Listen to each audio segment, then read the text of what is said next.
మరియు ఇంకా విను, బ్రిటిష్ వాళ్ళు కేవలం మన చెట్లు మాత్రమే తీసుకుపోలేదు, వాళ్ళు మన భూమి శ్వాసనే ఆపేశారు.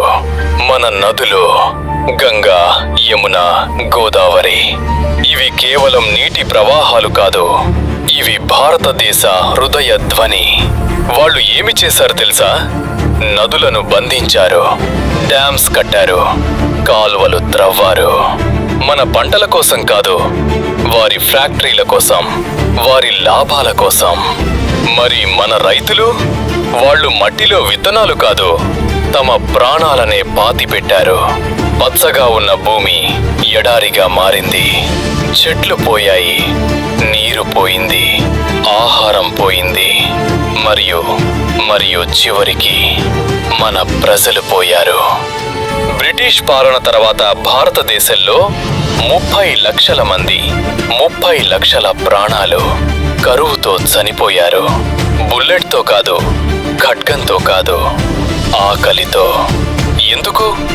ఎందుకంటే చెట్లు పోయాయి, వర్షాలు పోయాయి, ప్రకృతి సమతుల్యత చనిపోయింది. కానీ మనం నేర్చుకున్నామా? లేదు. 1000 సార్లు కాదు, ఒక్కసారి కూడా కాదు. ఈ రోజు కూడా అదే తప్పు చేస్తున్నాం. అరణ్యాలను తొలగిస్తున్నాం, హిమాలయాలను గాయపరుస్తున్నాం, కొండలను నరికేస్తున్నాం, మరియు ఆశ్చర్యపోతున్నాం. కేరళలో వరదలు ఎందుకు? ఉత్తరాఖండ్లో భూస్ఖలనాలు ఎందుకు? చెన్నై, ముంబై నగరాలన్నీ నీళ్లలో మునిగిపోతున్నాయి ఎందుకు? ఇది ప్రకృతి ప్రతీకారం కాదు, ఇది దేవుడి శాపం కాదు, ఇది మన మూర్ఖత్వం ఫలితం. చెట్టు అంటే ఏమిటో తెలుసా? అది కేవలం కట్టెలు కాదు, అది నేలను పట్టుకునే చేతులు, వర్షాన్ని నియంత్రించే శక్తి, వరదలను ఆపే గోడ, ప్రాణాన్ని ఇచ్చే యంత్రం. కానీ మనం ఏమి చేస్తున్నాం? అవి అన్నీ తెలుసుకుని కూడా నరికేస్తున్నాం, నాశనం చేస్తున్నాం. మరి రేపటి తరం, మన పిల్లలు, వాళ్ళకేమిస్తాం?